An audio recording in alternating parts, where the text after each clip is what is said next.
Hello friends, welcome to online study kingdom. दोस्तों, आज की इस वीडियो में करंट अफेयर्स का इम्पोर्टेंट टॉपिक होगा, दैट इज आर्थिक समीक्षा, जो कि आने वाली सभी प्रतियोगी परीक्षाओं के लिए काफ़ी इम्पोर्टेंट है। अभी हाल ही में यानी 31 जनवरी 2022 को संसद के पटल पर जो है इसको प्रस्तुत किया गया है। तो इससे संबंधित टू द पॉइंट नोट के साथ यहाँ पर हम लोग थोड़ा कवर करते हैं अच्छे से। वीडियो स्टार्ट करने से पहले दोस्तों आपसे रिक्वेस्ट है, यदि आप हमारे चैनल पर नए हैं तो चैनल को आप ज़रूर सब्सक्राइब कर लीजिएगा, क्योंकि आपकी सब्सक्रिप्शन ही हमारी ताकत है। साथ ही ऑल नोटिफिकेशन बेल आइकन को आप ज़रूर प्रेस कर लेना, ताकि आने वाली ऐसी वीडियो की अपडेट्स आप सभी को प्राप्त होती रहे। साथ ही साथ वीडियो को आप लोग शेयर कीजिए, लाइक कीजिए और कमेंट भी किया करिए। यदि वीडियो देखने के साथ साथ यदि लाइक किया जाता है तो इसका PDF भी आप सभी को प्रोवाइड कर दिया जाएगा, क्योंकि छोटे से वीडियो के लिए उसके पीछे कितनी मेहनत होती है उसको आप समझ सकते हैं। तो दोस्तों, यदि आप मेहनत को सपोर्ट करते हैं तो उससे संबंधित बेनिफिट्स आपको ज़रूर प्रोवाइड किया जाएगा। तो वीडियो को अच्छे से लाइक कीजिएगा तो PDF भी आपको प्रोवाइड कर दी जाएगी। तो आइए हम लोग यहाँ पर स्टार्ट करते हैं। तो सिंपल भाषा में आप समझिए कि आर्थिक समीक्षा या सर्वेक्षण आखिर होता क्या है। तो जैसे कि हम सभी नए वर्ष का बजट तैयार करने से पहले हाल में बीते साल की अपनी सभी आर्थिक गतिविधियों की समीक्षा करते हैं, अपनी सेविंग पर गौर करते हैं, साथ ही साथ अपने खर्च पर एक नज़र डालते हैं और इसी समीक्षा के आधार पर अगले साल के खर्चों को तय करते हैं। इससे हमें अपनी वित्तीय ज़रूरतों और प्रबंधन को समझने में मदद मिलती है। इसी तरह देश का आगामी बजट पेश किए जाने से पहले चालू वित्त वर्ष की आर्थिक गतिविधियों की समीक्षा की जाती है। आर्थिक समीक्षा में एक वित्त वर्ष की अवधि की सारी वित्तीय गतिविधियों का ब्यौरा होता है। चलिए आइए यहाँ पर टू द पॉइंट, एग्जाम के पॉइंट ऑफ व्यू से यहाँ पर हम लोग कवर करते हैं। तो आर्थिक समीक्षा एक महत्वपूर्ण वित्तीय दस्तावेज होता है, जिसे आमतौर पर बजट से एक दिन पहले संसद में प्रस्तुत किया जाता है, जैसे कि हाल ही में अभी 31/1/2022 को प्रस्तुत किया गया है। आर्थिक सर्वेक्षण सरकार द्वारा पिछले एक साल में अर्थव्यवस्था की वित्तीय स्थिति पर प्रस्तुत एक रिपोर्ट है, जो प्रमुख आर्थिक चुनौतियों का अनुमान लगाती है और उनकी संभावित समाधान प्रस्तुत करती है। इस दस्तावेज को भारत का वित्त मंत्रालय के अधीन आर्थिक मामलों के विभाग, याद रखिएगा, भारत का वित्त मंत्रालय के अधीन जो एक डिपार्टमेंट होता है, दैट इज आर्थिक मामलों का विभाग, उसी के तहत जो है ये तैयार किया जाता है। चीफ इकोनॉमिक एडवाइजर, जो मुख्य आर्थिक सलाहकार होते हैं, उन्हीं के मार्गदर्शन में तैयार किया जाता है। लेकिन इस साल क्या हुआ है कि यह सर्वेक्षण प्रमुख आर्थिक सलाहकार, मुख्य नहीं प्रमुख यानी प्रिंसिपल इकोनॉमिक एडवाइजर और अन्य अधिकारियों द्वारा तैयार किया गया है।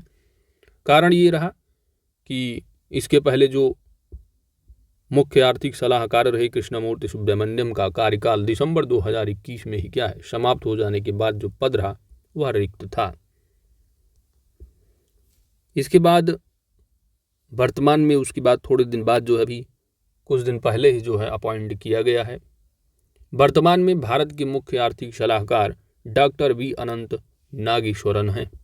तो एग्जाम के पॉइंट ऑफ व्यू से इंपॉर्टेंट फैक्ट है, इनको जरूर याद रखना। तो आर्थिक मामलों के विभाग के द्वारा तैयार किया जाता है मिनिस्ट्री ऑफ फाइनेंस के अंतर्गत आर्थिक समीक्षा को। आर्थिक सर्वेक्षण को पिछले कुछ वर्षों से 2 खंडों में प्रस्तुत किया जाने लगा है। यह प्रथा अरविंद सुब्रमण्यम की मुख्य आर्थिक सलाहकार के रूप में पद संभालने के बाद शुरू हुई है।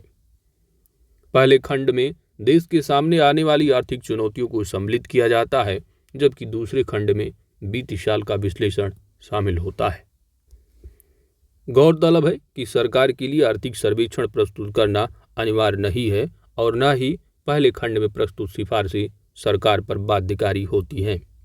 आर्थिक सर्वेक्षण अगले वित्त वर्ष के लिए सकल घरेलू उत्पाद GDP एक अनुमान लगाता है। तो याद रखिएगा। आगे बढ़ते हैं।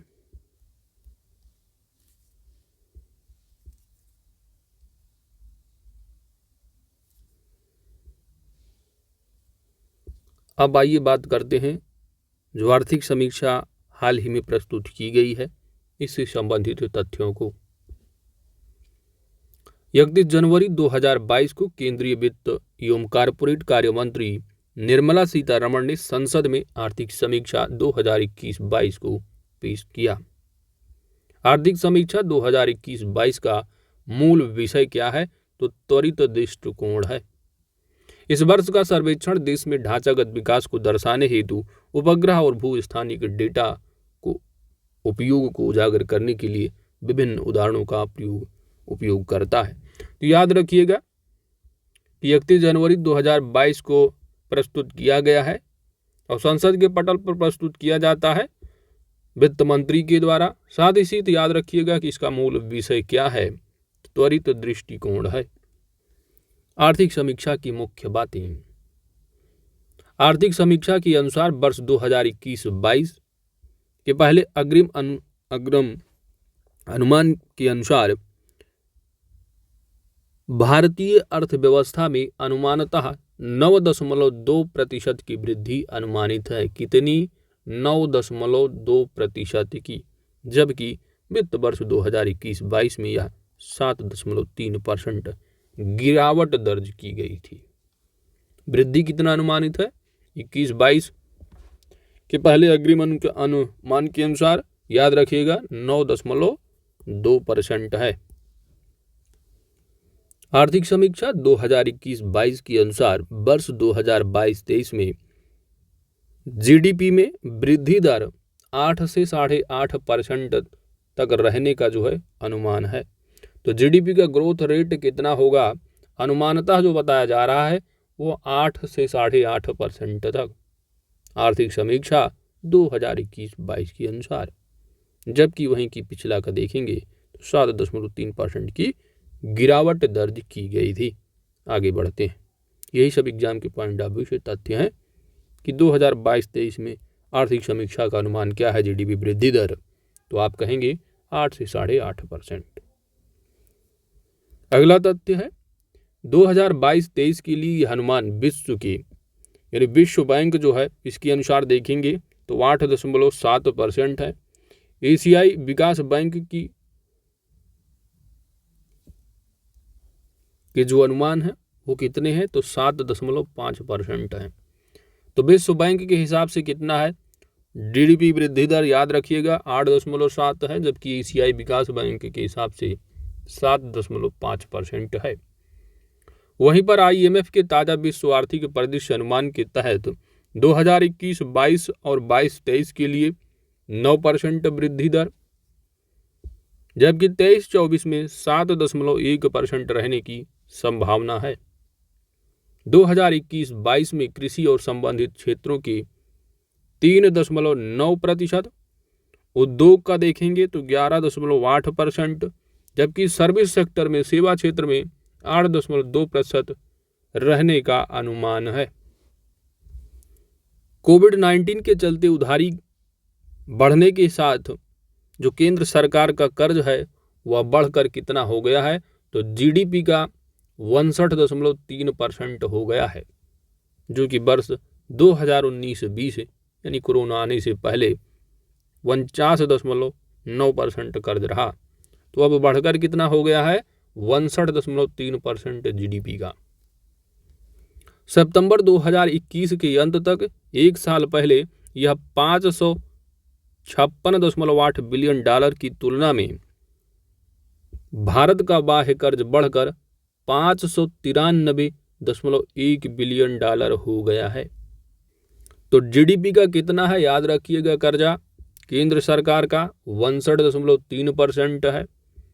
वर्तमान में देखेंगे सितंबर 2021 की अंत तक, तो रिपोर्ट के हिसाब से आपको मालूम होना चाहिए कितना है कर्ज, बाह्य कर्ज, तो 593.1 बिलियन डॉलर है। आगे बढ़ते हैं दोस्तों। अगला तथ्य है 2021-22 की पहली छमाही में विदेशी मुद्रा भंडार $600 बिलियन से अधिक हो गया है और यह 31 दिसंबर 2021 तक $633.6 बिलियन के स्तर पर पहुंच गया है। तो याद रखिएगा 2021-22 31 दिसंबर 2021 तक कितना है विदेशी मुद्रा भंडार भारत का, तो $633.6 बिलियन है। याद रखिएगा।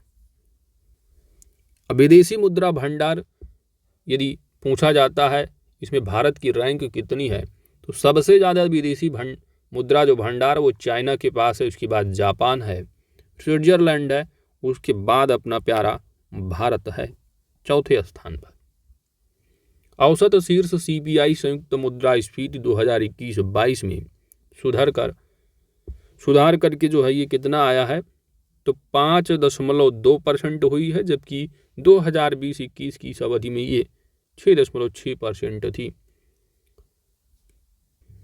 वहीं पर खाद्य औसत मुद्रास्फीति 2.9% के निम्न स्तर पर रही है, जबकि विगत वर्ष ये समान अवधि में 9.1% थी। यहाँ पर जो इम्पोर्टेंट तथ्य है वो है आपका WPI, जो कि आके अक्सर एग्जाम में पूछा जाने वाला तथ्य है, थोक मूल्य सूचकांक। तो होलसेल प्राइस इंडेक्स पर आधारित थोक मुद्रास्फीति 2021-22 जो कि अप्रैल से दिसंबर के दौरान रही है वह 12.5% रही है। याद रखिएगा, ठीक है, ध्यान दीजिएगा कि होलसेल प्राइस यानी आपका होल प्राइस जो इंडेक्स है ये आप देखेंगे कितना है, बढ़कर हो गया है 12.50%। ठीक है, याद रखिएगा, इम्पोर्टेंट फैक्ट। पिछले 2 वर्षों में कृषि क्षेत्र में विकास देखा गया है। देश के कुल मूल्य वर्धन में महत्वपूर्ण 18.8% और इसी तरह 20-21 में 3% रही। तो आपको खासकर जो याद रखना है वह 21-22 का। ठीक है, तो याद रखिएगा 21-22 में जो कृषि क्षेत्र में वृद्धि दर्ज की गई है वह कितना है, तो 3.9% है। ठीक है, कितना, 3.9%। आगे बढ़ते हैं दोस्तों। नीति आयोग की SDG इंडिया सूचकांक तथा डैशबोर्ड पर भारत का समग्र स्कोर 2020-21 में सुधर कर 66 हो गया है, जबकि वहीं 19-20 में यह 60 तथा 18-19 में 57 था। फ्रंट रनर्स की संख्या 2020-21 में 22 राज्यों तथा केंद्र शासित प्रदेशों में बढ़ी, जो कि 19-20 में यह 10 थी। नीति आयोग पूर्वोत्तर क्षेत्र जिला SDG सूचकांक 2021-22 में पूर्वोत्तर भारत में 64 जिले फ्रंट रनर्स तथा 39 जिले परफॉर्मर्स श्रेणी में रहे हैं। अगला इंपॉर्टेंट फैक्ट है कि भारत विश्व में 10वां सबसे बड़ा वन क्षेत्र वाला देश है। वन क्षेत्र के मामले में पूरे विश्व में भारत का जो स्थान है कौन सा है, 10वां है। 2010 से 20 के दौरान वन क्षेत्र की वृद्धि के मामले में 2020 में भारत का विश्व में 3रा स्थान रहा है। अब कितना हो गया है, 10वां स्थान हो गया 21 में। 2020 में रहा कितना, 3रा। याद रखिए प्रेजेंट में 10वां स्थान है, 10th पोजीशन पर है। 2020 में भारत के कुल भौगोलिक क्षेत्र में कवर किए गए वन 24% रहे, यानी विश्व के कुल वन क्षेत्र का 2% रहा है। तो ये आर्थिक समीक्षा की रिपोर्ट है और इससे संबंधित आपको रिपोर्ट वाला एक वीडियो आपको मिल जाएगा, वन स्थिति रिपोर्ट, जो कि हर साल जानते हैं कि हर दूसरे साल पे जो है वन स्थिति रिपोर्ट जारी की जाती है। 17 में जारी हुई, 19 में, अब आप देखेंगे 21 वाला, उसका भी वीडियो आपको स्पेशली मिल जाएगा। अगला है आपका अगस्त 2021 में प्लास्टिक कचरा प्रबंधन नियम 2021 अधिसूचित किए गए हैं, जिसका उद्देश्य है वर्ष 2022 तक, कितना, 2022 तक सिंगल यूज प्लास्टिक को समाप्त करना है। आगे बढ़ते हैं दोस्तों। वर्ष 2021 में प्रतिदिन सड़क निर्माण की सीमा को बढ़ाकर 36.5 किलोमीटर प्रतिदिन कर दिया गया है, जो कि वर्ष 19-20 में यह 28 किलोमीटर प्रतिदिन था। तो वृद्धि इसमें कितना हुआ है? 30.4% की वृद्धि दर्ज की गई है प्रतिदिन सड़क निर्माण में। यदि किलोमीटर पूछा जाता है तो 36.5 किलोमीटर प्रतिदिन जो है इसको बढ़ा दिया गया है। ये बढ़ाकर पहले कितना था 28, अब 28 से कितना हो गया 36 ऑलरेडी ये बढ़कर जो है हुआ है 36.5। याद रखना पर डे है ये किलोमीटर। समग्र सेवा क्षेत्र जीबीए में 2021-22 में 8.2% की बढ़ोतरी होने की उम्मीद है। भारत अमेरिका और चाइना के बाद विश्व में तीसरा सबसे बड़ा स्टार्टअप इकोसिस्टम बन गया है। तो बड़ा स्टार्टअप इकोसिस्टम में इंडिया का स्थान कितना है? तीसरा है। पहले पर अमेरिका और दूसरे पर चाइना है, तीसरे पर अपना प्यारा भारत है। नए मान्यता प्राप्त स्टार्टअप्स की संख्या 2021-22 में बढ़कर 14,000 से अधिक हो गई है, जो कि 16-17 में ये केवल 735 हुआ करती थी। 44 भारतीय स्टार्टअप्स ने 21 में यूनिकॉर्न दर्जा हासिल किया है। इससे यूनिकॉर्न स्टार्टअप की कुल संख्या 83 हो गई और इनमें से अधिकांश सेवा क्षेत्र में हैं। सामाजिक सेवाओं दैट इज स्वास्थ्य, शिक्षा और अन्य पर जीडीपी के अनुपात में के रूप में केंद्र और राज्यों का व्यय, जो कि 2014-15 में 6.2% था, यह 21-22 बजट में अनुमान में बढ़कर 8.6% हो गया है। आगे बढ़ते हैं दोस्तों। अगला तथ्य है कि 16 जनवरी 2022 तक कोविड-19 टीके की 157.94 करोड़ खुराक दी जा चुकी है। इसमें 91.39 करोड़ पहली खुराक, जबकि 66.05 करोड़ दूसरी खुराक शामिल है। राष्ट्रीय परिवार स्वास्थ्य सर्वेक्षण 5 के अनुसार कुल प्रजनन दर 2019 से 21 में घटकर देखेंगे तो 2 हो गई है, जो कि वहीं 15-16 में यह 2.2 हुआ करती थी। तो याद रखिएगा TFR कितना है? 2। वहीं पर IMR शिशु मृत्यु दर 5 साल से कम शिशुओं की मृत्यु दर में क्या है? कमी हुई है। और अस्पतालों प्रसव केंद्रों में शिशुओं के जन्म में 1500 की तुलना में 19-20 में सुधार हुआ है। अगला तथ्य है जल जीवन मिशन के तहत 83 जिले हर घर जल जिले बन गए हैं।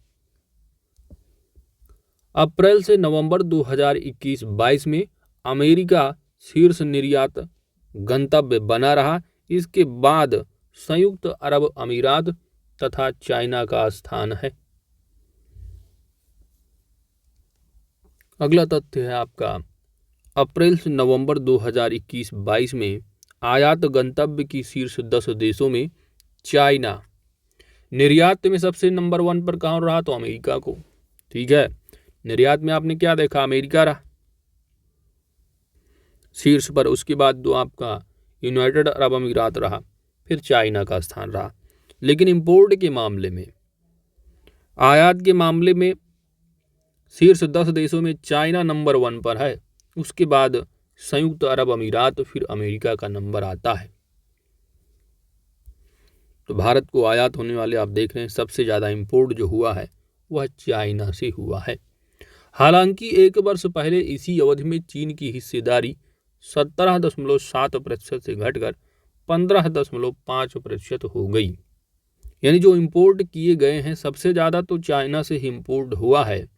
लेकिन अगर पिछले वर्ष के मुकाबले देखेंगे हिस्सेदारियों में, तो इंपोर्ट के मामले में 17.7% चाइना से हुआ करता था, लेकिन ओवरऑल जो इंपोर्ट हुआ थोड़ा घट करके हुआ है 15.5%। तो याद रखो एग्जाम के पॉइंट ऑफ व्यू से सबसे ज़्यादा इंपोर्ट चाइना और निर्यात के मामले में अमेरिका भारत के द्वारा। अगला है अप्रैल दिसंबर 2021 में वस्तुगत व्यापार घाटा 142.4 बिलियन अमेरिकी डॉलर रहा है। तो याद रखिएगा वस्तुगत जो व्यापार घाटा रहा 142.4 बिलियन डॉलर, जबकि वहीं पिछले वर्ष की इसी अवधि में यह 61.6 $4 बिलियन अमेरिकी डॉलर रहा है और दिसंबर में। तो आप यहाँ पर करंट सिचुएशन को आप देखिएगा, ठीक है। एग्जाम के पॉइंट ऑफ व्यू से यह तथ्य इम्पॉर्टेंट है, that is $142.4 billion. 75 initial public offer IPO के माध्यम से 89,066 करोड़ रुपए जुटाए गए और पिछले दशक के किसी भी वर्ष से ज़्यादा धनराशि है। तो गवर्नमेंट के द्वारा 75 IPO के माध्यम से कितना, 89,066 करोड़। अगला है रेलवे से संबंधित कि 2020-21 में पूंजीगत व्यय बढ़ा दिया गया है, जो कैपिटल एक्सपेंडिचर है वह 1,55,181 करोड़ रुपए हुआ है। वहीं 21-22 में बजट में और बढ़ाकर जो है 2,15,058 करोड़ रुपए किया गया, जो कि 14 के स्तर की तुलना में 5 गुना क्या है, ज़्यादा है। तो 21-22 के बजट में आप देखेंगे कितना है, 2,15,058 करोड़। पिछले में आप देखें 1,55 रहा। तो रेलवे में पूंजीगत व्यय को बढ़ाया गया है। जानते हैं आपकी सिंपल सी बात, इकोनॉमिक्स में आप बेसिक पढ़ते हैं कि जब भी कैपिटल एक्सपेंडिचर होता है कोई नई चीज़ जो है वो उसी से संबंधित चीज़ें होने की संभावना होती है, ठीक है। चलिए आगे बढ़ते हैं, क्योंकि कैपिटल क्या है और रेवेन्यू क्या है आपको मालूम होगा बेसिक। अगला तथ्य है कि वर्ष 2020-21 के दौरान प्रतिशत हिस्सेदारी के रूप में शीर्ष 5 निर्यात की गई वस्तुएं दे रखा है और शीर्ष 5 निर्यात आयात की गई वस्तुएं। तो निर्यात है और आयात है। निर्यात के मामले में पेट्रोलियम उत्पाद नंबर 1 पर मोती, कीमती अर्धकीमती पत्थर है, लोहा और इस्पात है। ड्रग फार्मुलेशन, बायोलॉजिकल हो गए, सोने और अन्य कीमती धातु की आभूषण की जो है ये निर्यात की गई हैं वर्ष 2020-21 के दौरान। आयात में देखेंगे तो सबसे ज़्यादा पेट्रोलियम क्रूड है, फिर स्वर्ण है, पेट्रोलियम उत्पाद हैं, मोती, कीमती अर्धकीमती पत्थर, कोयला, कोक और बिस्किट आदि। तो सबसे ज़्यादा निर्यात पेट्रोलियम उत्पाद, आयात पेट्रोलियम क्रूड, ठीक है। तो याद रखिएगा ये इंपॉर्टेंट फैक्ट रहे हैं। तो दोस्तों इसी के साथ आर्थिक समीक्षा से संबंधित टू द पॉइंट जो इम्पोर्टेंट पॉइंट रहे हैं एग्जाम के पॉइंट ऑफ व्यू से उनको कंप्लीट कर लिया गया है। तो दोस्तों वीडियो यदि अच्छी लगी है तो वीडियो को लाइक ज़रूर कीजिएगा, अपने दोस्तों के साथ शेयर कीजिएगा और कमेंट कीजिएगा। यदि आप हमारे चैनल पर नए हैं तो सब्सक्राइब भी कर लीजिएगा, क्योंकि आपकी सब्सक्रिप्शन ही हमारी ताकत है। साथ ही जो बेल आइकन घंटा है इसको आप ज़रूर प्रेस कर लेना, इसकी ऑल नोटिफिकेशन को, ताकि आने वाली वीडियो की अपडेट आप सभी को प्राप्त होती रहे। यदि आप लोग इसको अच्छे से लाइक करते हैं, अच्छा लाइक प्रोवाइड करते हैं, मेहनत को सपोर्ट करते हैं, तो PDF भी फ्री में प्रोवाइड कर दी जाएगी। Thanks for watching.